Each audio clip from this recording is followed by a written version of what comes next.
ओम नमो भगवते वासुदेवाय। ओम नमो भगवते वासुदेवाय। ओम नमो भगवते वासुदेवाय। ओम अज्ञानतिमिरान्धस्य ज्ञानाञ्जनशलाकया चक्षुरुन्मिलितं येन तस्मै श्रीगुरुवे नमः। श्रीचैतन्यमनोभीष्टं स्थापितं येन भूतले स्वयं रूप कदा मह्यं ददाति स्वपदान्तिकं। वन्देऽहं श्रीगुरों श्रीयुतपथकमलं श्रीगुरों वैष्णवांश्च श्रीरूपं साग्रजातं सगणरघुनाथान्वितं तं सजीवं साद्वैतं सावधूतं परिजनसहितं कृष्णचैतन्यदेवं श्रीराधाकृष्णपादान् सगणललिता श्रीविशाखान्वितंश्च। ये कृष्णा करुणा सिन्धु दीनबन्धो जगत्पते गोपेश गोपिकान्त राधाकान्त नमोस्तुते। तप्त काञ्चन गौराङ्गी राधे वृन्दावनेश्वरि वृषभानुसुते देवी प्रणमामि हरिप्रिये। वाञ्छाकल्पतरुभ्यश्च कृपा सिन्धुभ्येव च पतितानां पावनेभ्यो वैष्णवेभ्यो नमो नमः। नमः ॐ विष्णुपादाय कृष्णपृष्ठाय भूतले श्रीमते भक्तिवेदान्त स्वामिनिधि नामिने नमस्ते सारस्वते देवे गौरवाणि प्रचारिणे निर्विशेष शून्यवादी पाश्चात्य देशतारिणे। जय श्री कृष्ण चैतन्य प्रभु नित्यानंद श्री अद्वैत गदाधर श्रीवासादि गौर भक्त वृंद। हरे कृष्ण कृष्ण कृष्ण हरे हरे हरे राम राम राम हरे हरे। गुरुवे गौरचंद्राय राधिकाय तदालये कृष्णाय कृष्ण भक्ताय तद्भक्ताय नमो नमः। ഹരേ കൃഷ്ണ ഹരി ഓം തത്സത്. നമ്മളിന്ന് വായിക്കാൻ പോകുന്നത് ഭഗവത്ഗീത ആസ് ഇറ്റ് ഈസ് അധ്യായം 6 4-ാമത്തെ ശ്ലോകം മുതൽക്കാണ്. അപ്പൊ ഈ ശ്ലോകം തുടങ്ങുന്നതിന് മുമ്പേ നേരത്തെ പറഞ്ഞ പോലെ ഒരു കഥ പറയാൻ പറഞ്ഞിരുന്നു.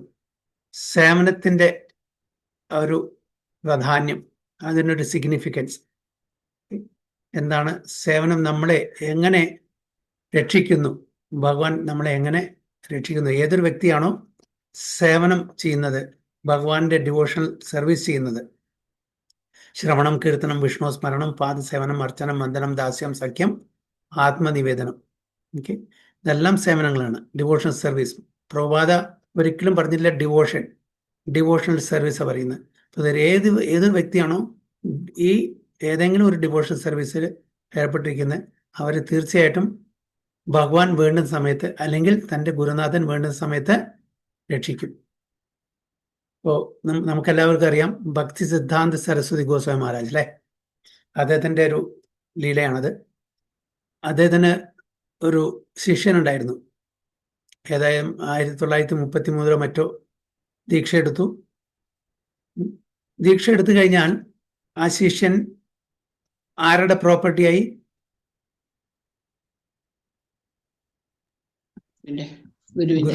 ഗുരുവിന്റെ പ്രോപ്പർട്ടിയായി. പിന്നെ ഈ ശരീരത്തിൽ എനിക്ക് അവകാശമില്ല, ഞാൻ ദീക്ഷ എടുത്തൊരു വ്യക്തിയാണ്, അപ്പോൾ ഈ ശരീരത്തിന്റെ അവകാശം എൻ്റെ ഗുരു മഹാരാജാണ്, എനിക്ക് അതിന് ക്ലെയിം ചെയ്യാൻ പറ്റില്ല. അതാണ് രൂപ ഗോസ്വാമി സനാതന ഗോസ്വാമിയോട് പറഞ്ഞത്. സനാതന ഗോസ്വാമി ജഗന്നാഥ്പുരിയിലെത്തി. അദ്ദേഹത്തിന്റെ ദേഹമാസകലം ചെറിയൊരു അസുഖം ഉണ്ടായിരുന്നു, ചൊറിച്ചിൽ, ഇച്ചിങ് സെൻസേഷൻ ഉണ്ടായിരുന്നു. അപ്പോൾ ഒരുപാട് വ്രണങ്ങൾ ഉണ്ടായിരുന്നു, അതിൽ ബ്ലഡും പസ്സൊക്കെ യൂസ് ചെയ്തിരുന്നു. അപ്പം അങ്ങനത്തെ തൻ്റെ ഒരു മാലിന്യം നിറഞ്ഞ ശരീരത്തിന് ആലിംഗനം ചെയ്യുമ്പോൾ ഭയങ്കര വിഷമായിരുന്നു. ചൈതന്യ മഹാപ്രഭു എപ്പോഴും സനാതന ഗോസ്വാമിയെ ആലിംഗനം ചെയ്യും. അപ്പോൾ ഈ തൻ്റെ ശരീരത്തിൽ നിന്ന് വരുന്ന പഴുപ്പും ചോരയൊക്കെ മഹാപ്രഭുവിൻ്റെ ദേഹത്ത് ആവുന്നല്ലോ പറഞ്ഞിട്ടുള്ള ആ വിഷമം, ഇങ്ങനെ ജീവിച്ചിട്ട് എന്തൊക്കെയല്ല, ഞാൻ നരകത്തിലേക്ക് പോകും, ഞാൻ ചെയ്യുന്ന അപരാധമാണ്, ഞാൻ പോയിട്ട് രഥയാത്ര സമയത്ത് വലിയ ചക്രമല്ല അതിന് മുമ്പിൽ പോയിട്ട് കടക്കട്ടെ, അപ്പോൾ ആ ചക്രം കയറിയിട്ട് ഞാൻ എൻ്റെ ദേഹം വെടിയാൻ ആലോചിക്കുകയാണ്. അങ്ങനെ ആലോചിച്ച ആ സനാതന ഗോസ്വാമി കുറച്ച് കഴിഞ്ഞപ്പോൾ ചൈതന്യ മഹാപ്രഭു ജഗന്നാഥ്പുരിയിൽ നിന്ന് വരികയാണ്. എന്നിട്ട് സനാതന ഗോസ്വാമിയോട് പറഞ്ഞു, താങ്കളുടെ ദേഹം എൻ്റെ അവകാശമാണ്, നിങ്ങൾക്ക് ആ ദേഹത്തിന് നശിപ്പിക്കാനുള്ള അവകാശമില്ല. ചൈതന്യ മഹാപ്രഭുവിനെ എങ്ങനെ അറിയാം? ഇത് സനാതന ഗോസ്വാമി തന്റെ മനസ്സിൽ വിചാരിച്ചിട്ടുള്ളൂ. ഉടനെ ചൈതന്യ മഹാപ്രഭു ഇദ്ദേഹത്തിന് പറഞ്ഞു, താങ്കളുടെ ദേഹത്തിന് യാതൊരു അവകാശം നിങ്ങളില്ല, എന്നെ ശരണം പ്രാപിച്ച അങ്ങക്ക് ഈ ദേഹം നശിപ്പിക്കാനുള്ള അവകാശമില്ല എന്ന് പറഞ്ഞു. അതേപോലെ നമ്മളൊരു ശിഷ്യനെ ശിഷ്യനായാൽ എല്ലാം നമ്മൾ ഗുരുവിനെ സമർപ്പിച്ചു. ഗുരു എന്താണോ നമുക്ക് കാണിച്ചു തരുന്നത്, എന്താണോ നിർദ്ദേശിക്കുന്നത്, അതായിരിക്കണം നമ്മളുടെ ജീവിത ലക്ഷ്യം. അപ്പൊ ഭക്തിസിദ്ധാന്ത സരസ്വതി ഗോസ്വാമി മഹാരാജ് ദീക്ഷ കൊടുത്തു ഒരു ശിഷ്യന്. അങ്ങനെ 8-10 കൊല്ലം കഴിഞ്ഞു. നല്ല സേവയായിരുന്നു, നല്ല ഡിവോട്ടി ആയിരുന്നു. നന്നായിട്ട് നാമം ജപിക്കും, നന്നായിട്ട് സേവ ചെയ്യും. മഠത്തില് ഗൗഡിയ മഠമായിരുന്നു അന്ന്. ഒരുപാട് സേവകൾ ചെയ്യും, ഭഗവത്ഗീത ഭാഗവതമൊക്കെ വായിക്കും, സത്സംഗമുണ്ട്, എല്ലാം ഉണ്ട്. അപ്പം മഹാരാജാന് ഇദ്ദേഹത്തിന് വളരെ ഇഷ്ടമായിരുന്നു. അതേപോലെ ശിഷ്യനും നല്ലൊരു ബന്ധമുണ്ടായിരുന്നു. 1936 ഭക്തിസിദ്ധാന്ത സരസ്വതി ഗോസ്വാമി മഹാരാജ് തിരോഭാവം, ദേഹം വീണു. ഓക്കെ, വൈകുണ്ഠത്തിൽ പോയി. പ്രഭാത പറയും, no what can I say about my guru Maharaj, is a Vaikuntha man. അതായത് ഗുരു മഹാരാജിനെ പറ്റി പറയാൻ പറഞ്ഞാൽ എന്താ ഞാൻ പറയുക, ഈസ് എ വൈകുണ്ഠ മാൻ എന്ന് പറയാം Prabhat. Okay, is a ray of Vishnu. വിഷ്ണുവിന്റെ ഒരു റേ, ഒരു രശ്മിയാണെന്ന് പറയാം. അത്രയും പ്രഗത്ഭനായിട്ടുള്ള ശുദ്ധഭക്തനായിട്ടുള്ള ഭക്തിസിദ്ധാന്ത സരസ്വതി ഗോസ്വാമി മഹാരാജ് 1936 ഇവിടുന്ന് ഇതറാത്തിൽ നിന്ന് വൈകുണ്ഠ ലോകത്തിൽ പോയി. നിർഭാഗ്യവശാൽ ഈ ശിഷ്യൻ, അദ്ദേഹം വീണ്ടും പഴയ കൂട്ടുകെട്ടിൽ പെട്ടു. തൻ്റെ ഗുരു മഹാരാജന്റെ ഡിസപ്പിയറൻസിന് ശേഷം നാമജപം നിർത്തി, വൈഷ്ണവ സംഘം നിർത്തി, പിന്നെ ദുശീലങ്ങളൊക്കെ വീണ്ടും പഴയ പോലെ ആയി. അങ്ങനെ കുറച്ചു കാലം ജീവിച്ചു, യാതൊരു സത്സംഗവും ഇല്ലാണ്ട്. അങ്ങനെ ദുശീലങ്ങളെല്ലാം തുടർന്നുകൊണ്ട് കുറച്ചു കാലം ജീവിച്ചു. അദ്ദേഹത്തിന്റെ മരണസമയം വന്നു. മരണസമയം വന്നപ്പോൾ ഇദ്ദേഹം ഒരുപാട് പാപകർമ്മങ്ങൾ ചെയ്യുന്നുള്ള വ്യക്തി എന്നുള്ള കെയർ ആരാണ് സാധാരണ വരിക മരണസമയത്ത്? യമദൂതന്മാർ വരും. യമദൂതന്മാർ വന്നു ഇദ്ദേഹത്തിന്റെ ആത്മാവിനെ വെരിഞ്ഞു കെട്ടി കൊണ്ടുപോയി. അതായത് ചുരുക്കത്തിൽ ഈ ലെഫ്റ്റ് ദ ബോഡി, ദേഹം വെടിഞ്ഞു. അപ്പോൾ യമദൂതന്മാർ ഇദ്ദേഹത്തിന്റെ ആത്മാവിനെ വെരിഞ്ഞു കെട്ടി, യമഭാഷം കൊണ്ട് വെരിഞ്ഞു കെട്ടി കൊണ്ടുപോകുന്ന സമയത്ത് നമുക്കറിയാം, ഗരുഡ പുരാണത്തിലൊക്കെ വായിച്ചിട്ടുണ്ടാവും, അല്ലെങ്കിൽ പറഞ്ഞു കേട്ടിട്ടുണ്ടാവും, പോകുന്ന സമയത്ത് തന്നെ നമുക്കൊരു യാതനാ ശരീരം കിട്ടും. ആ സ്റ്റാർട്ടിങ് മുതൽക്ക് അവിടെ എത്തുന്നവരെ, യമലോകത്ത് നിന്ന് എത്തുന്നവരെ ഒരുപാട് പണിഷ്മെന്റ് യമദൂതന്മാർ തരും. അപ്പോൾ അതായത് സ്കോർച്ചിങ് ഹീറ്റില് മണലാരണ്യത്തിലൂടെ നമുക്ക് ഇഴച്ചു വലിച്ചു കൊണ്ടുപോകും. ആലോചിച്ചു, നല്ല ഒരു 60 ഡിഗ്രി 70 ഡിഗ്രി 80 ഡിഗ്രി ചൂടുള്ള സമയത്ത് മണലാരണ്യങ്ങൾ നമ്മളെ ഇങ്ങനെ വലിച്ചു കൊണ്ടുപോയാൽ എന്തായിരിക്കും സ്ഥിതി? നമുക്കൊരു 25-28 ഡിഗ്രി ആകുമ്പോൾ തന്നെ നമുക്ക് സഹിക്കുക ചെയ്യാം. അങ്ങനെ എന്താ പറയുക, ദാഹിച്ചിട്ട് കരയാണ്, എനിക്ക് ഒരു തുള്ളി വെള്ളമെങ്കിലും തരുമോ പറഞ്ഞു. ഓക്കെ, വെള്ളം തരാൻ പറഞ്ഞിട്ട് ഒരു തടാകത്തിൽ കൊണ്ടുപോവാണ്. കുടിച്ചോളാൻ പറയും. നോക്കുമ്പോൾ എന്തായാലും എന്താ, ചോരയും മലവും മൂത്രവും പസും നിറഞ്ഞിട്ടുള്ളതാണ്. എങ്ങനെ കുടിക്കാൻ പറ്റും? എന്താ കുടിക്കാൻ പറ്റും? അങ്ങനെ അവശനായിട്ട് ഒരുപാട് പണിഷ്മെന്റ്, വൈതരണി നദികൾ കൊണ്ടുപോകണം, ഒരുപാട് അക്വാറ്റിക്സ്, മുതല, അങ്ങനെയുള്ള ഒരുപാട് മത്സ്യങ്ങളും അതിനെ കടിച്ച് അങ്ങനെ കൊണ്ടുപോകും. അവസാനം എത്തിപ്പെട്ടപ്പോൾ അവിടെ വലിയ ക്യൂ, തൻ്റെ മുമ്പിൽ ഒരുപാട് ആൾക്കാരുണ്ട്. എല്ലാവരും ഇങ്ങനെ പാപം ചെയ്തിട്ട് യമദൂതന്മാർ കൊടുന്ന് അവിടെ ആക്കിയതാണ്. അപ്പൊ ചിത്രഗുപ്തൻ അവിടെ ഇരിക്കുന്നുണ്ട്. എല്ലാവരെയും ഫയൽ നോക്കിയിട്ട് ഓരോരുത്തരെ 1 by 1 ആയിട്ട് ഫയൽ നോക്കിയിട്ട്, യെസ് അദ്ദേഹത്തിന്, ഓ കുറേ പാപങ്ങൾ ചെയ്തിട്ടുണ്ടല്ലോ, താമീശ്വരം ആ നരകത്തിൽ കൊണ്ടുപോയിട്ടു. അടുത്തത് നെക്സ്റ്റ്, ഓ ഇയാളാണോ, ഇയാളും ഒരുപാട് പാപം ചെയ്തിട്ടുണ്ട്, അന്ധതാമീശ്വരം അവിടെ കൊണ്ടുപോയിടൂ. ഓ ഇദ്ദേഹം അതിലും കൂടി വെച്ചിട്ടുണ്ട്, കുംഭഭാഗത്തിൽ കൊണ്ടുപോയിടൂ. ഓക്കെ, പിന്നെ ഒരാളെ രൗരവത്തിൽ, ഒരാളെ മഹാരൗരവത്തിൽ, അങ്ങനെ വ്യത്യസ്തമായിട്ടുള്ള നരകത്തിലേക്ക് പറഞ്ഞേക്കാണ് ഓരോ പാപം ചെയ്യുന്ന ആൾക്കാരെ. ഇത് കണ്ടിട്ട് ഇദ്ദേഹം അങ്ങനെ വറച്ചിരിക്കുകയാണ്. ഇദ്ദേഹത്തിന്റെ ടേൺ വരുമ്പോൾ അദ്ദേഹം മനസ്സിൽ തൻ്റെ ഗുരുനാഥനെ വിളിച്ചു. ഭക്തിസിദ്ധാന്ത സരസ്വതി ഗോസ്വാമി ഗുരു മഹാരാജ്, ഞാൻ ഒരുപാട് തെറ്റ് ചെയ്തിട്ടുണ്ട്, ഓക്കെ എന്നെ ക്ഷമിക്കണം, എനിക്ക് ഒരു ചാൻസ് കൂടി തരണേ പറഞ്ഞിട്ട്, ഞാൻ എല്ലാം നല്ലപോലെ ഭക്തനായിട്ട് ജീവിക്കാം, ഒരു ചാൻസ് കൂടി തരണം പറഞ്ഞിട്ട് മനസ്സ് നൊന്ത് പ്രാർത്ഥിക്കുകയാണ്. അപ്പൊ അങ്ങനെ ഇദ്ദേഹത്തിന്റെ ഊഴം വന്നു. ചിത്രഗുപ്തൻ തൻ്റെ ഫയലെടുത്തപ്പോൾ, ഓ ഇതൊരു യുണീക്ക് ഫയലാണല്ലോ, മറ്റുള്ളവരുടെ ഫയൽ പോലെയല്ല, എന്തോ ഒരു സ്പെഷ്യാലിറ്റി ഉണ്ട്. അപ്പോൾ ഇദ്ദേഹം ഒരുപാട് നല്ല കാര്യങ്ങൾ ചെയ്തിട്ടുണ്ട്, ഒരുപാട് ചീത്ത കാര്യങ്ങൾ ചെയ്തിട്ടുണ്ട്, ഒരു യുണീക്ക് ഫയലാണ്. അപ്പൊ എന്ത് ശിക്ഷ, ഏത് നരകത്തിലേക്ക് പറഞ്ഞേക്കണം എന്നുള്ളൊരു കൺഫ്യൂഷൻ അവിടെ ചിത്രഗുപ്തന് വന്നു. അപ്പൊ ചിത്രഗുപ്തൻ ഈ ഫയൽ എടുത്തിട്ട് ഇദ്ദേഹത്തിനെ കൂട്ടിയിട്ട് തന്റെ ബോസിന്റെ അടുത്ത് പോയി. ആരാണ് ബോസ്? യമരാജാവിന്റെ അടുത്ത് പോയി. യമരാജാവിനോട് പറഞ്ഞു, ഇങ്ങനൊരു കേസുണ്ട്, ഇതിനൊരു തീരുമാനം എടുക്കാൻ എനിക്ക് ബുദ്ധിമുട്ടാണ്, അതുകൊണ്ട് അങ്ങനെ നോക്കിയിട്ട് ഒരു തീരുമാനം പറയണം, എന്താ ചെയ്യണം, എവിടേക്കാ പറഞ്ഞേക്കേണ്ടത്. അപ്പൊ യമരാജാവ് നോക്കിയപ്പോൾ ഒരു സ്പെഷ്യൽ കേസാണല്ലോ ഇത്. ഇദ്ദേഹത്തിന് എവിടേക്ക് പറഞ്ഞേക്കണം, എന്ത് കൊടുക്കണം, എന്ത് ശിക്ഷ കൊടുക്കണം എന്ന് അറിയാത്ത കൺഫ്യൂഷൻ ആയിട്ട് നിൽക്കുന്ന സ്ഥലത്ത് ഉടനെ അവിടെ പ്രത്യക്ഷപ്പെട്ടു ഭക്തി സിദ്ധാന്ത സരസ്വതി ഗോസ്വാമി മഹാരാജ്. അപ്പൊ അങ്ങനെ പറഞ്ഞു, യമരാജാവായിട്ടൊരു വാർത്താലാപം. എന്താ പറയുന്നത്? ക്ഷമിക്കണം, ഇത് എൻ്റെ ഭക്തനായിരുന്നു, നിർഭാഗ്യവശാൽ ചില ചെയ്ത കാര്യങ്ങൾ വീണ്ടും അദ്ദേഹം ഇടപെട്ടു. പക്ഷെ എങ്കിലും കൂടി ഞാൻ വൗച്ച് ചെയ്യുന്നു, ഞാൻ ശുപാർശ ചെയ്യുന്നു, ഇനി അദ്ദേഹം അങ്ങനത്തെ ഒരു തെറ്റ് ചെയ്യില്ല, ഒരു ചാൻസും കൂടിയും കൊടുക്കണം, അദ്ദേഹത്തിനെ നരകത്തിൽ കൊണ്ട് പറഞ്ഞേക്കരുതേ എന്ന് പറഞ്ഞു. അപ്പോൾ യമരാജാവ് ഒരു മഹാജനാണ്, ഭക്തിസിദ്ധാന്ത സരസ്വതി ഗോസ്വാമി ഒരു ശുദ്ധ ഭക്തനാണ്. ഒരു ശുദ്ധ ഭക്തൻ മഹാജനത്തിനോട് പറയുമ്പോൾ അത് സ്വീകരിക്കും തീർച്ചയായിട്ടും. അപ്പോൾ ഉടനെ ശരി, അങ്ങനെയാണെങ്കിൽ ഒരു ചാൻസും കൂടി കൊടുക്കാം, ഇദ്ദേഹത്തിനെ നരകത്തിൽ പറഞ്ഞേക്കുന്നില്ല, ഒരു സ്പെഷ്യൽ കേസ് എന്നുള്ള ഒരു കൺസിഡറേഷൻ. അപ്പോൾ യമരാജാവ് യമദൂതന്മാരോട് പറഞ്ഞു, ഇദ്ദേഹത്തിനെ തിരിച്ച് തൻ്റെ ശരീരത്തിൽ കൊണ്ടുപോയിട്ട് ഇടാൻ പറഞ്ഞു. ഉടനെ യമദൂതന്മാര് ആ സോളിനെ പിടിച്ചിട്ട് ബാക്ക് ടു ദ ബോഡി. അപ്പോഴേക്കും ഇവിടെ ഇദ്ദേഹം മരിച്ചു എന്ന് അറിഞ്ഞപ്പോൾ എല്ലാവരും വന്നു.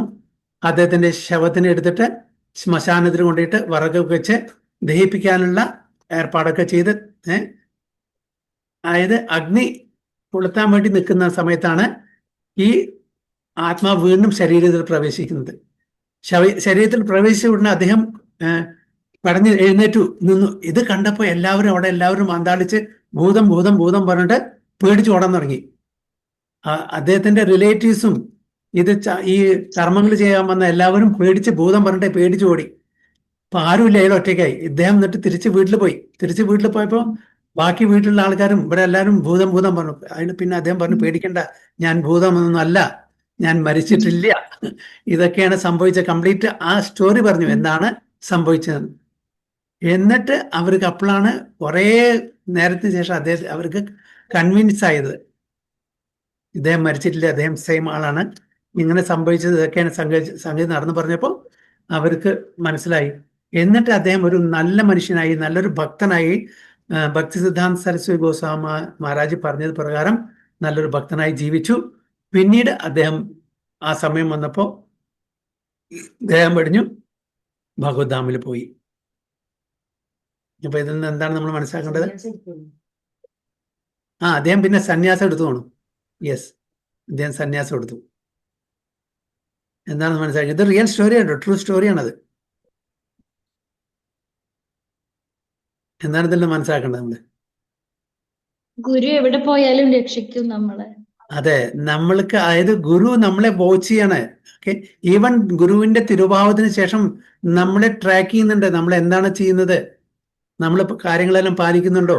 പിന്നെ അങ്ങനത്തെ ഒരു ഘട്ടത്തെ ഒരു ഡയലമ വന്ന സമയത്ത് ഗുരു ഒന്ന് നമ്മളെ രക്ഷിച്ചു, ഇന്റർവ്യൂൻ ചെയ്തു. ഈവൻ യമരാജാവിന്റെ അടുത്ത് പോയിട്ട് റിക്വസ്റ്റ് ചെയ്തു നമ്മളെ രക്ഷിക്കാൻ. അപ്പൊ നമ്മൾ അത്രയും സിൻസിയറിറ്റി കാണിക്കുകയാണെങ്കിൽ, നമ്മൾ എന്തെങ്കിലും ചെറിയ അബദ്ധം കാണിച്ചാലും കൂടിയിട്ട് അതിന്ന് രക്ഷിക്കാൻ ഗുരു എപ്പോഴും സന്നദ്ധനായിരിക്കും എന്നല്ല മനസ്സിലാക്കേണ്ടത്. അപ്പൊ അതാണ് സേവനം. നമ്മൾ നല്ല സേവനം ചെയ്യുകയാണെങ്കിൽ, നല്ല ഡിവോഷണൽ സർവീസ് ചെയ്യുകയാണെങ്കിൽ, അതിന്ന് നമ്മൾ താഴെ വീണാലും കൂടിയിട്ട് ഗുരു നമ്മളെ എപ്പോഴും രക്ഷിക്കാനുണ്ടായിരിക്കും, അല്ലേ? എന്താ ഒന്നും ഉണ്ടാത്തത്? ഹരേ കൃഷ്ണ. ഹരേ കൃഷ്ണ. ഹരേ കൃഷ്ണ. ഹരേ കൃഷ്ണ. ടെക്സ്റ്റ് 4. യഥാ ഹീനേന്ദ്രിയാർത്ഥേഷു ന കർമ്മസു അനുസജ്ജതേ സർവസങ്കൽപ്പ സന്യാസി യോഗാരൂഢസ്തദോച്യതേ. യഥാ ഹീനേന്ദ്രിയാർത്ഥേഷു ന കർമ്മസു അനുസജ്ജതേ സർവസങ്കൽപ്പ സന്യാസി യോഗാരൂഢസ്തദോച്യതേ. ഓക്കെ, സുചി മാതാജി. ഹരേ കൃഷ്ണ. ഹരേ കൃഷ്ണ പ്രഭു. ഹരേ. ഓം നമോ ഭഗവതേ വാസുദേവായ. യഥാ ഹിനേന്ദ്രിയാർത്ഥാഷു യേശു യഥാ ഇന്ദ്രിയാർത്ഥേഷു ന കർമ്മസ്വനുഷജ്യതേ സങ്കല്പസന്യാസി യോഗാരൂഢാസ്തദോച്യതേ. ഹരേ കൃഷ്ണ. മംഗളമാതജി. ഹരേ കൃഷ്ണ പ്രഭുജി പ്രണാമം. പ്രണാമം. യഥാ ഹീനേന്ദ്രിയാർത്ഥേഷു ന കർമ്മസ്സനുഷജ്യതേ സർവസങ്കൽപ്പസന്യാസി യോഗാരൂഢസ്തദോച്യതേ. ഹരിബോൾ. കൃഷ്ണ. ശ്യാമള മാതാജി.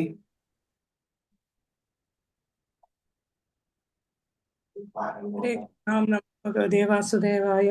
യഥാ ഹി ഇന്ദ്രിയാർത്ഥേഷു ന കർമ്മ സജ്ജതേ സർവസംഗസന്യാസി യോഗാരൂഢസ്തദോച്യതേ. ഹരിബോൾ. ഹരേ സന്ധ്യ മാതാജി. ഹരേ കൃഷ്ണ. ഹരേ കൃഷ്ണ. ഓം നമോ ഭഗവതേ വാസുദേവായ. യഥാ ഹീനേന്ദ്രിയാർത്ഥേഷു ന കർമ്മസ്വനുഷജ്ജതേ സർവസങ്കൽപ്പസന്യാസി യോഗാരൂഢസ്തദോച്യതേ. ഹരേ കൃഷ്ണ. ഹരിബോൾ. സ്മിത മാതാജി. ഹരേ കൃഷ്ണ പ്രഭു. ഓം നമോ ഭഗവതേ വാസുദേവായ. യഥാ ഹീനേന്ദ്രിയാർത്ഥേഷു ന കർമ്മസു നിഷ്യജതേ സർവസങ്കൽപ്പസന്യാസി യോഗാരൂഢസ്തദ്യോച്യതേ. വിവർത്തനം വായിക്കാൻ പറ്റും. വായിച്ചോളൂ.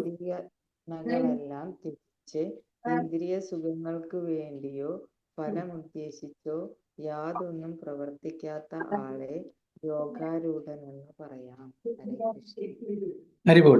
A person is said to be elevated in yoga when having renounced all material desires. He neither acts for sense gratification nor engage in fruitive activities. Okay? അപ്പൊ ആരാണ് ആ യോഗ അവസ്ഥയിൽ എത്തിയിരിക്കുന്ന വ്യക്തി? എല്ലാ ഭൗതിക തലത്തിലുള്ള ആഗ്രഹങ്ങളും വെടിഞ്ഞ് ഒരിക്കലും ഭൗതിക ഇച്ഛകൾ വെച്ച് പുലർത്താതെ അല്ലെങ്കിൽ എന്തെങ്കിലും ലാഭത്തിന് വേണ്ടിയിട്ട് ഒരു കർമ്മവും ചെയ്യാതിരിക്കുന്ന ഒരു വ്യക്തിയായിരിക്കണം. അപ്പൊ യോഗ എന്ന് പറഞ്ഞാൽ ഭഗവാനുമായിട്ടുള്ള യൂണിയൻ. ഓക്കെ, നമ്മൾ ഭഗവാന്റെ അംശങ്ങളാണ്. അപ്പം ഭഗവാന്റെ കൂടെ ചേർന്നിരിക്കണം എപ്പോഴും. നമ്മൾ ഭഗവാനിൽ നിന്നും ഭിന്നമായിട്ട് നിൽക്കാൻ പാടില്ല. ഓക്കെ, ഈ കയ്യ് എൻ്റെ ദേഹത്തിനോട് ചേർന്നിരിക്കുമ്പോൾ അതിൻ്റെ പ്രയോജനം ഉണ്ടാവുള്ളൂ. ഈ കൈ മുറിച്ച് മാറ്റിയാൽ ഈ ദേഹത്തിന് ഒരു പ്രയോജനവും ഇല്ല. ഈ കൈ കൊണ്ട് ഉണ്ടോ? ഇല്ല. അതുപോലെ നമ്മൾ ഭഗവാന്റെ അംശമാണ്. അപ്പൊ ഭഗവാനോട് ചേർന്നിരിക്കണം. ഭഗവാനോട് ചേർന്നിരിക്കണം പറഞ്ഞാൽ ഭഗവാൻ ആഗ്രഹിക്കുന്ന പോലെ നമ്മൾ പ്രവർത്തിക്കണം. അതാണ് ഭഗവാനോട് ചേർന്നിരിക്കുക എന്ന് പറയുന്നത്. അതുകൊണ്ട് ഭഗവാന്റെ ആഗ്രഹത്തിന് ഭിന്നമായിട്ട് നമ്മൾ പ്രവർത്തിക്കാൻ പറ്റില്ല. അപ്പൊ നമ്മളത് മാറി നിന്ന് പ്രവർത്തിക്കുന്ന പോലെ ആയിരിക്കും. അപ്പൊ നമുക്ക് ഒരു ഇൻഡിപെൻഡന്റ് ആയിട്ടുള്ള ഒരു ആഗ്രഹം പാടില്ല. കാരണം നമ്മൾ ഇൻഡിപെൻഡന്റ് അല്ല, ഭഗവാന്റെ അംശമാണ്. ഭഗവാന്റെ ആഗ്രഹമായിരിക്കണം നമ്മുടെ ആഗ്രഹം. ഇപ്പൊ നമ്മള് നിർഭാഗ്യവശാൽ ഭഗവാന്റെ ആഗ്രഹമല്ല നമ്മുടെ ആഗ്രഹം. നമുക്ക് ഓരോരുത്തരും വ്യത്യസ്തമായിട്ടുള്ള ആഗ്രഹങ്ങളാണ്. ചില ആൾക്കാർക്ക് നല്ല ജോലി വേണം, ചില ആൾക്കാർക്ക് നല്ല വീട് വേണം, ചില ആൾക്കാർക്ക് പദവി വേണം, ധനം വേണം, സൗന്ദര്യം വേണം, ശക്തി വേണം, പേരും പ്രശസ്തി വേണം. ഇതൊക്കെ ഓരോരുത്തരുടെ ആഗ്രഹങ്ങളാണ്. ഇതെല്ലാം ഭഗവാനും ഭിന്നമായിട്ടുള്ള ആഗ്രഹങ്ങളാണ്. അപ്പൊ അവര് യോഗ അഭ്യാസം അല്ല ചെയ്യുന്നത്. യോഗ പറഞ്ഞാൽ നമ്മൾ ഭഗവാനായിട്ട് യൂണിയൻ ആവണം. ആ യൂണിയൻ ആവണമെങ്കിൽ ഭഗവാന്റെയും നമ്മുടെയും ഭഗവാന്റെ ആഗ്രഹത്തോട് അലൈൻമെന്റ് ആയിരിക്കണം നമ്മുടെ ആഗ്രഹം. വ്യത്യാസമാവാൻ പാടില്ല. ഒരു കമ്പനിയിൽ നമ്മൾ ജോലി ചെയ്യുമ്പോൾ എന്താണോ കമ്പനിയുടെ ഉടമസ്ഥൻ പറയുന്നത് അതിനെ അലൈൻമെന്റ് ചെയ്തിട്ട് വേണം നമ്മളുടെ പ്രവർത്തിക്കണം. കമ്പനിയുടെ ഉടമസ്ഥൻ എന്ന് പറയുന്നു, അതിന് വിപരീതമായിട്ട് നമ്മൾ പ്രവർത്തിക്കുന്നു, നടക്കുമോ?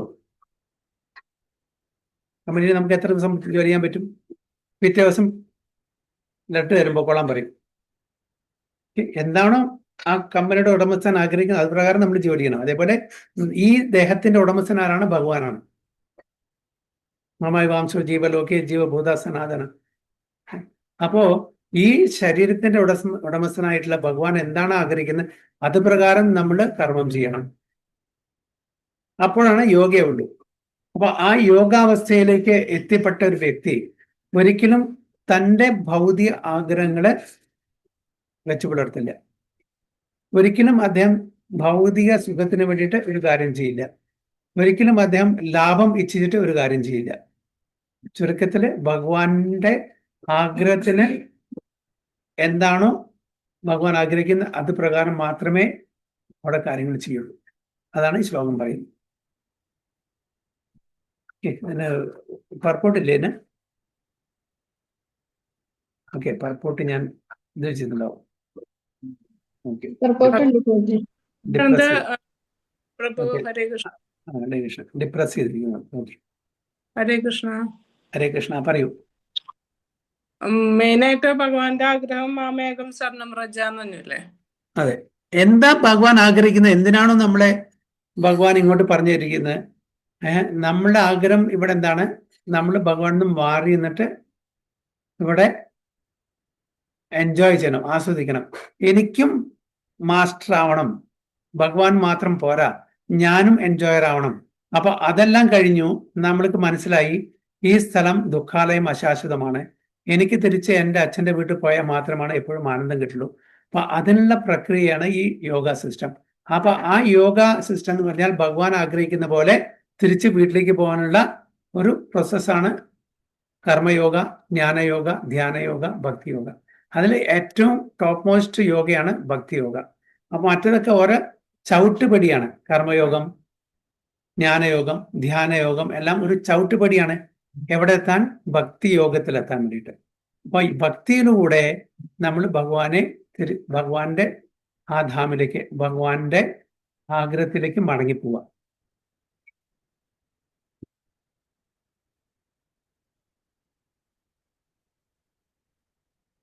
മനസ്സിലായോ മാധി? ഓക്കെ, ഹരേ കൃഷ്ണ. ഹരേ കൃഷ്ണ. അപ്പൊ പർപ്പോട്ട് തന്നെ വായിക്കാം. When a person is fully engaged in the trans and loving service of the Lord, he is pleased in himself, and thus he is no longer engaged in sensory gratification or in fruitive activities. പൂർണ്ണമായിട്ടും ഭഗവത്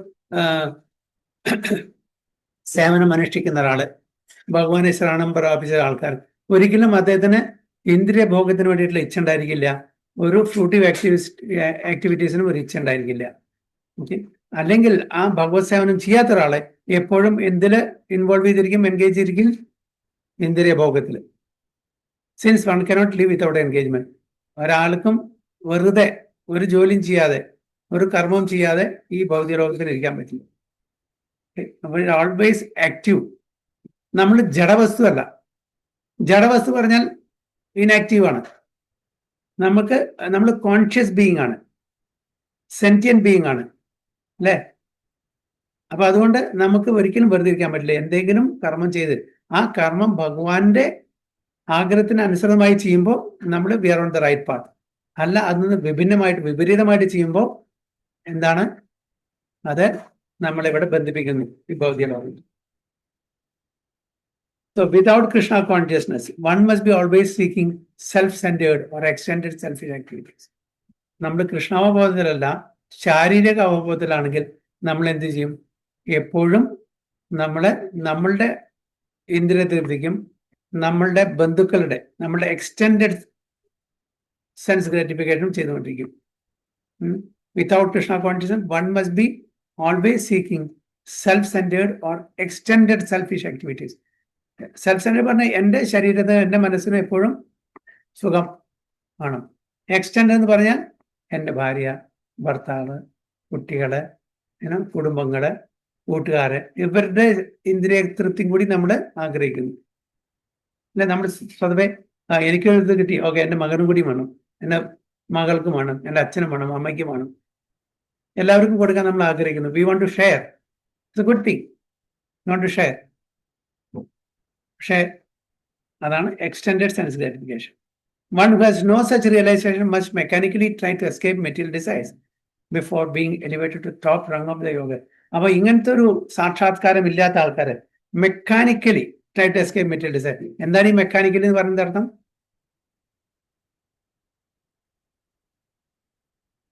എന്താണ് നമ്മൾ ഉദ്ദേശിക്കുന്നത്? മലയാളത്തിൽ എന്താണ് ഇരിക്കുന്നത്? പറയൂ, എന്നെ വായിച്ചു നോക്കൂ.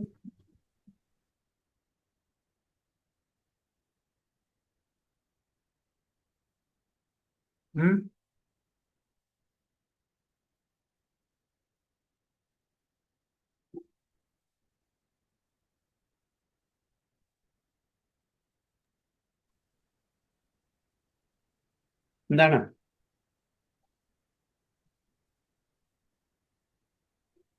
ലാസ്റ്റ് സെന്റൻസ് വായിക്കും. യാന്ത്രികമായി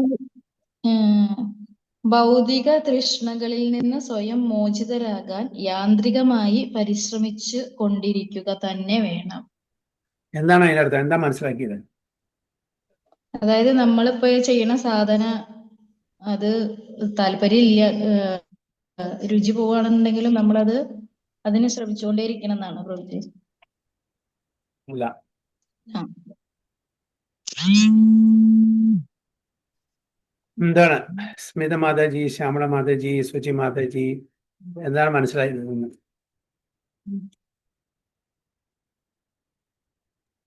ഹരേ കൃഷ്ണ. പറയൂ.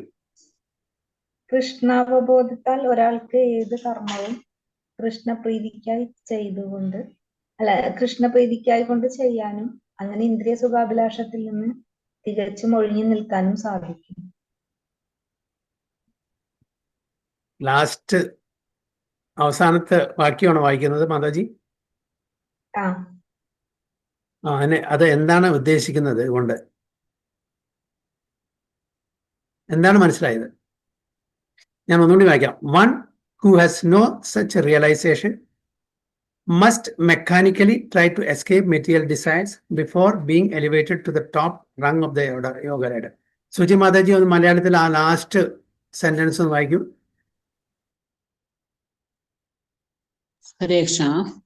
ആ വിധം ഒരു സാക്ഷാത്കാരത്തിന് ഇടവരാത്തവർ യോഗ സോപാനത്തിന്റെ മുകൾ പടവേറുന്നതിനു മുമ്പ് ഭൗതിക തൃഷ്ണകളിൽ നിന്ന് സ്വയം മോചിതരാകാൻ യാന്ത്രികമായി പരിശ്രമിച്ചുകൊണ്ടിരിക്കുക തന്നെ വേണം.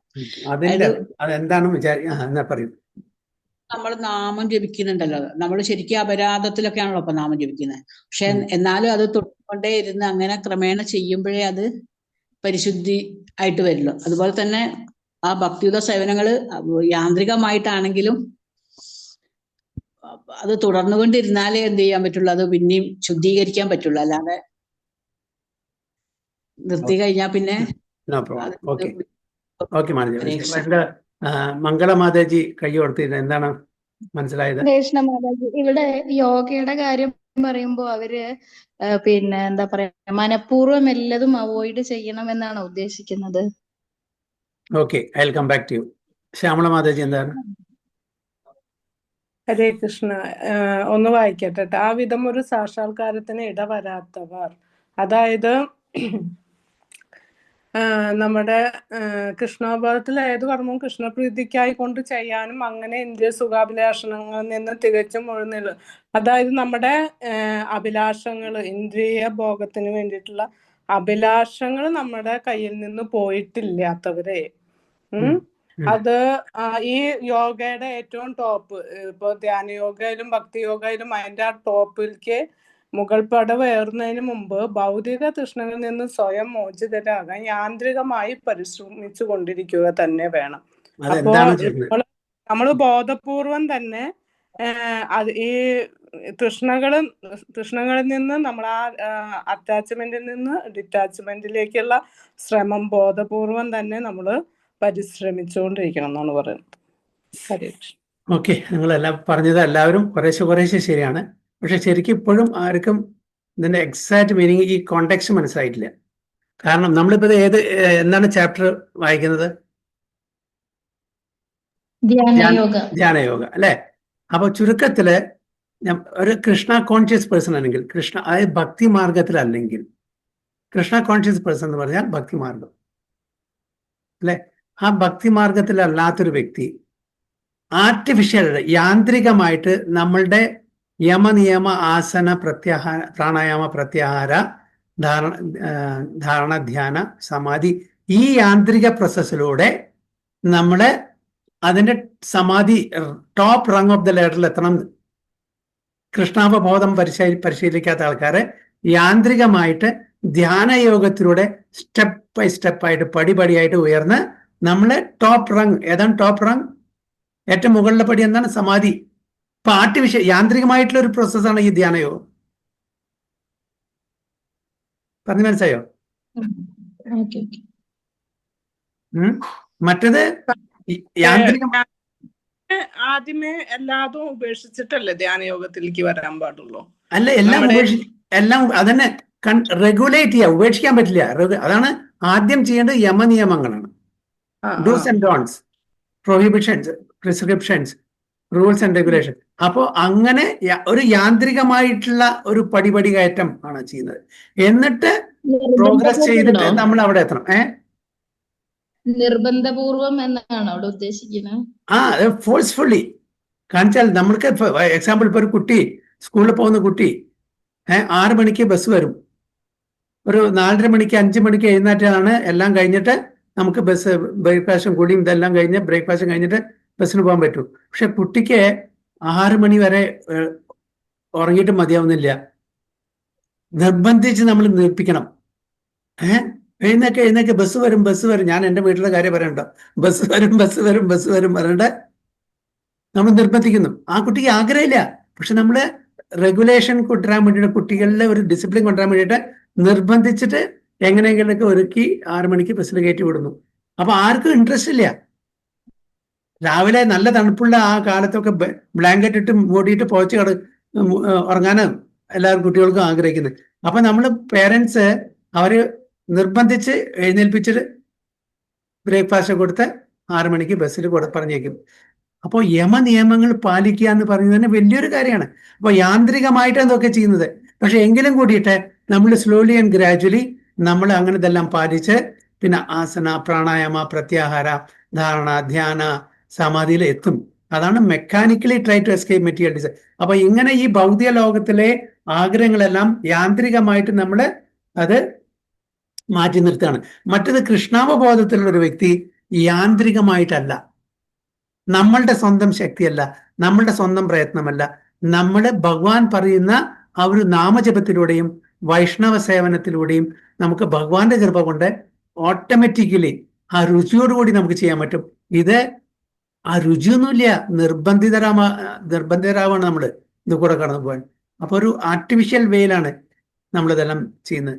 എന്നിട്ട് അങ്ങനെ എത്തിക്കഴിഞ്ഞാൽ അതോ it's a very very tough process, very very difficult process. പക്ഷെ കൃഷ്ണാവബോധം സിമ്പിൾ, സരളമാണ്. അതാണ് ഇവിടെ പറയുന്നത് അല്ലെ.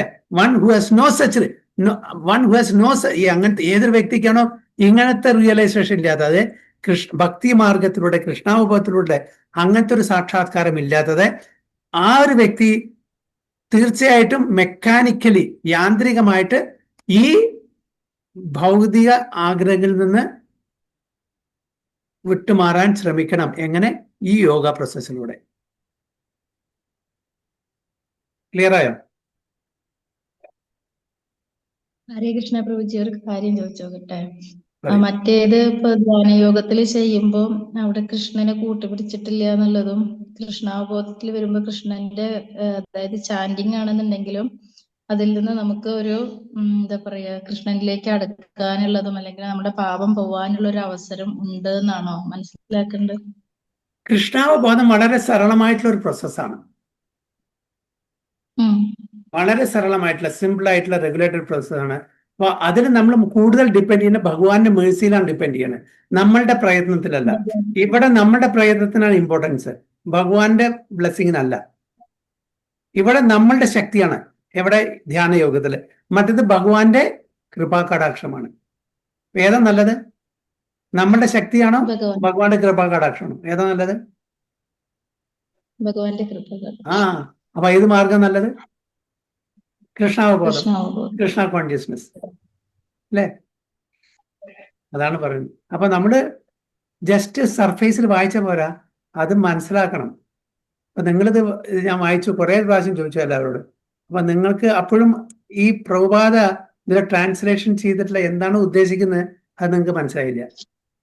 അപ്പൊ നമ്മള് ആ ഒരു പുറമെ കൂടെ വായിച്ചു പോയാൽ പോരാ, അതിലുള്ള ആ സത്ത് എടുക്കണം അല്ലേ? അതെ പ്രഭുജി, അതാണ് പറയുന്നത്. അപ്പൊ എന്താണ് പ്രഭുപാദ കൺവേ ചെയ്യാൻ ആഗ്രഹിക്കുന്നത് അത് നമ്മൾ ഉൾക്കൊള്ളണം. അപ്പൊ ഇത് സബ്ജക്റ്റ് എന്താ? ഇവിടുത്തെ ടോപ്പിക് എന്താ? ധ്യാനയോഗ. ഇപ്പൊ ധ്യാനയോഗത്തിനെ പറ്റി പറയുന്നത്. ഇപ്പൊ പ്രഭുപാദ ധ്യാനയോഗിയും ഭക്തിയോഗിയും തമ്മിലുള്ള ഒരു കമ്പാരിസൺ കൂടിയാണ് ഇതിൽ ചെയ്യുന്നത്. ധ്യാനയോഗ അതിന്റെ ആ സമയത്ത് ദേശകാല പാത്രമനുസരിച്ച് അത് റെലവെന്റ് ആണ്, അല്ലാന്ന് പറയുന്നില്ല. But it's a very very tough process.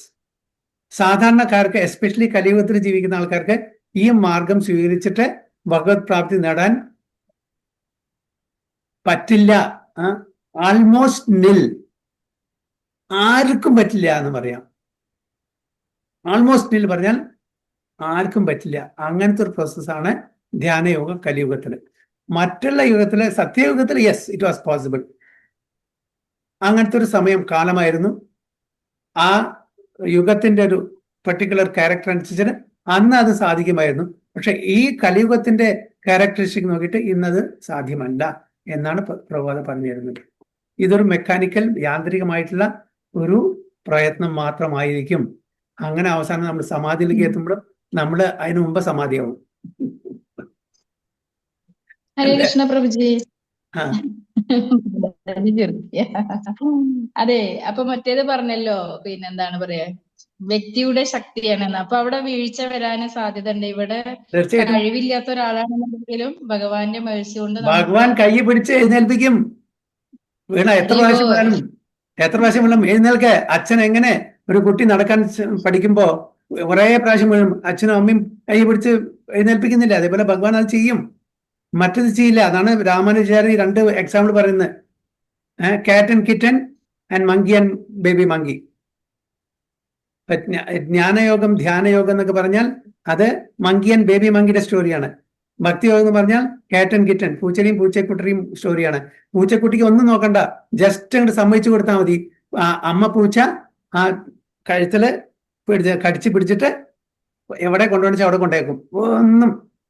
ഒന്നും അറിയണ്ട, ഒരു പ്രശ്നമില്ല. നേരെ മറിച്ച് കുരങ്ങന്റെ കുട്ടി നല്ല ബലത്തോടുകൂടി പിടിച്ചിട്ടില്ലെങ്കിൽ കട്ട പറഞ്ഞ് താഴെ വീഴും. അപ്പൊ അവിടെ പരിശ്രമം ആരെയാണ്? കുരങ്ങന്റെ കുട്ടിയാണ്, കുരങ്ങന്റെ അല്ല. ഇവിടെ അമ്മ പൂച്ചയുടെ പരിശ്രമം, പൂച്ചക്കുട്ടിയുടെ പരിശ്രമമല്ല. ഇത് രണ്ടും ജ്ഞാനയോഗ, ധ്യാനയോഗ ആൻഡ് ഭക്തിയോഗ തമ്മിലുള്ള വ്യത്യാസം ഇതാണ്. ഭക്തിയോഗയെ പറ്റിയാണ് നമ്മുടെ പ്രഭുപാദ പറയുന്നത്. അല്ലെ? അപ്പൊ എത്ര നല്ലൊരു എക്സാമ്പിൾ ആണ് രാമാനുജാചാര്യ പറഞ്ഞിരിക്കുന്നതാണ്. ധ്യാനയോഗം എന്ന് പറഞ്ഞാൽ കുരങ്ങന്റെ കുട്ടിയും തമ്മിലുള്ള ഒരു പ്രോസസ്സ്. കുട്ടി കുരങ്ങനെ നന്നായിട്ട് മുറുക്കി പിടിച്ചില്ലെങ്കിൽ കുട്ടി വീഴും, തീർച്ചയായും. തന്റെ പ്രയത്നമാണ്, കുട്ടിയുടെ പ്രയത്നമാണ്. മറ്റത് പൂച്ചക്കുട്ടിയെ കൊണ്ടുവന്ന് ആ ഒരു പ്രക്രിയ എന്ന് പറഞ്ഞാൽ പൂച്ചക്കുട്ടിക്ക് ഒന്ന് സമ്മതിച്ചു കൊടുത്താൽ മതി. അമ്മ പൂച്ച അത് സുഖമായിട്ട് അതിനെ കടിച്ചു പിടിച്ചിട്ട് വേണ്ട സ്ഥലത്ത് എത്തിക്കും, ഒരു പ്രയത്നവും. അപ്പൊ നമ്മളുടെ ഭക്തി പ്രോസസ്സ് പറഞ്ഞാൽ എന്താണ്? ഈ പ്രോസസ്സാണ്.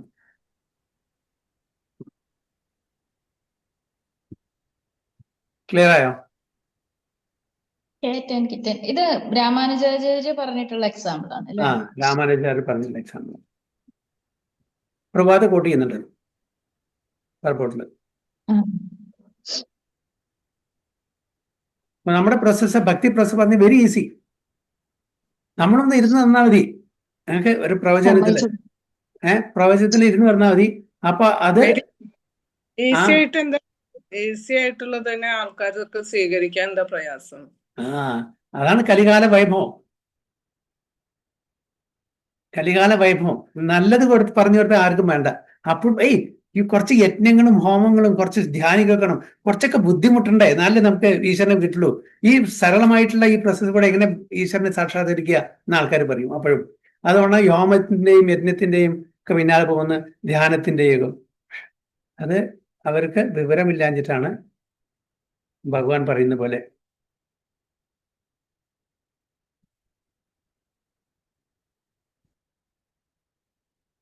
അല്ലേ?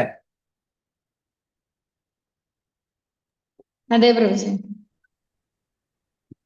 അപ്പൊ അതിനും ഭാഗ്യം കിട്ടണം. ഭാഗ്യമില്ലാത്തവർക്ക് ഇത് കിട്ടില്ല. അത് ചീപ്പായിട്ട് എടുക്കും.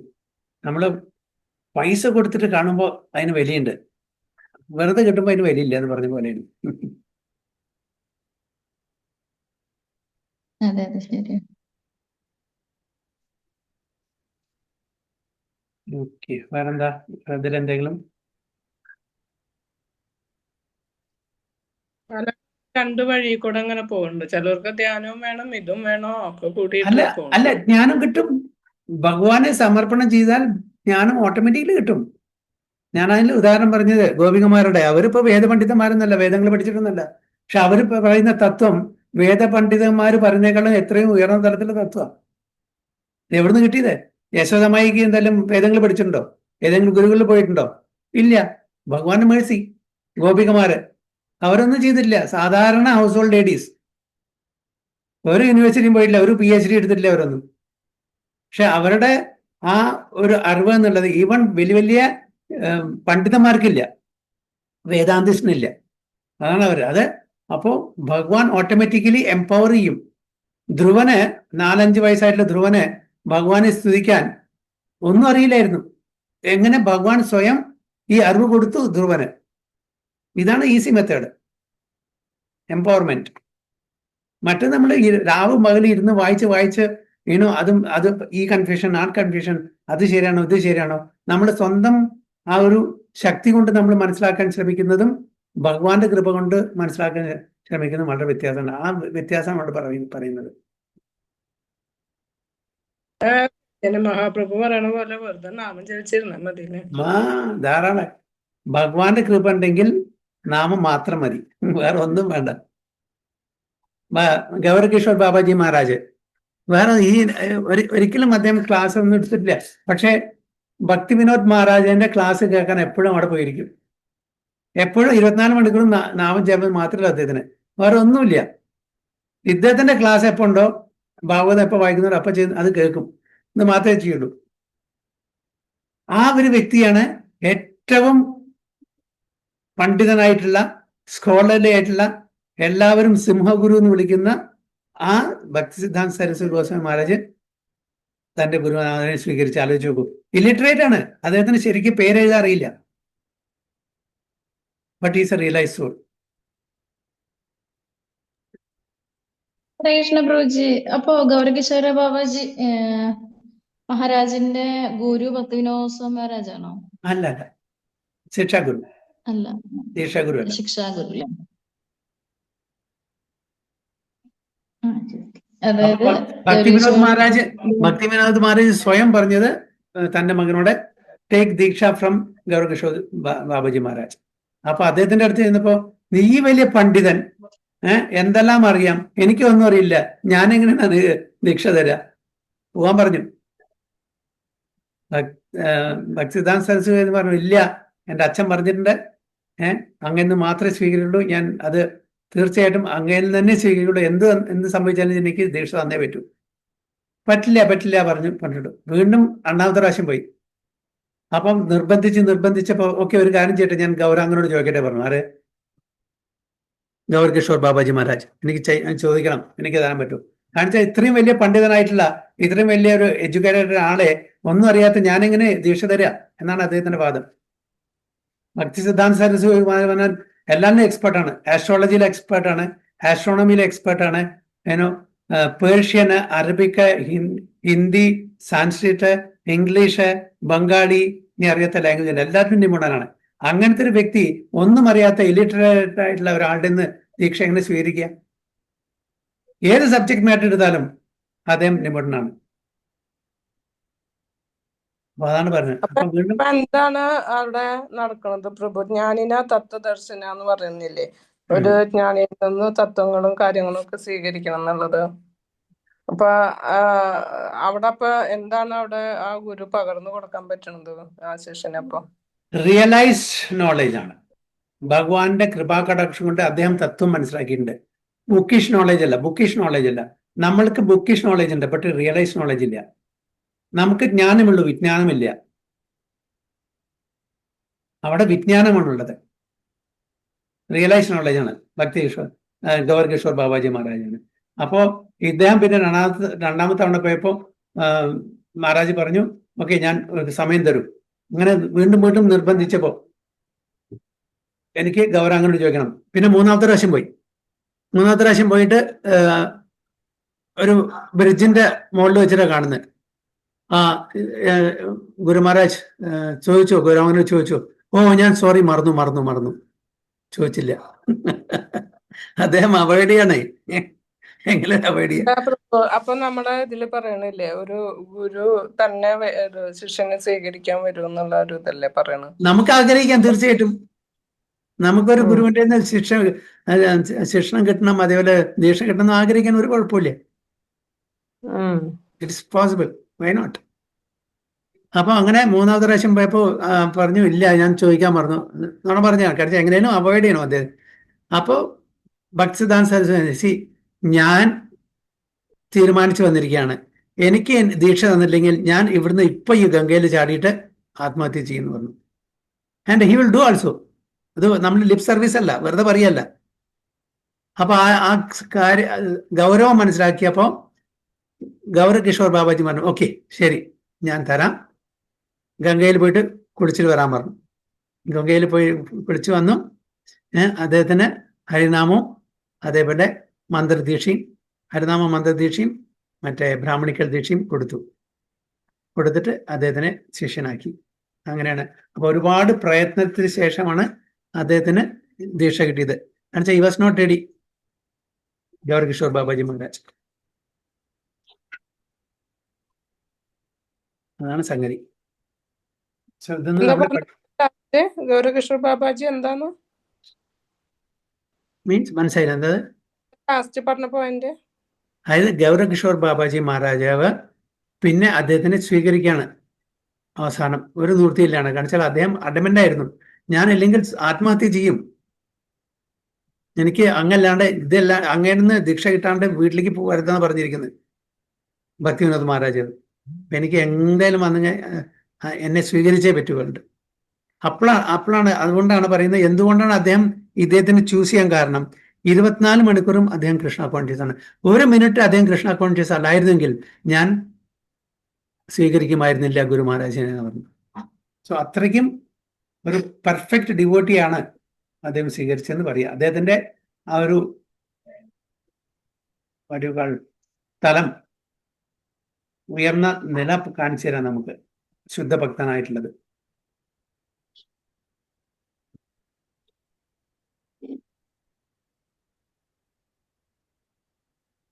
ഓക്കെ, ശരി. വഞ്ചകൽപ്പതരുഭ്യശ്ച കൃപാസിന്ധുഭ്യവച പതിതാനാം പാവനേഭ്യോ വൈഷ്ണവേഭ്യോ നമോ. അനന്തകോടി വൈഷ്ണവ की जय, श्री प्रभुपाद की जय, गुरु महाराज की जय. इंताय गो प्रेमानंदे. हरि हरि बोल. हरे कृष्णा.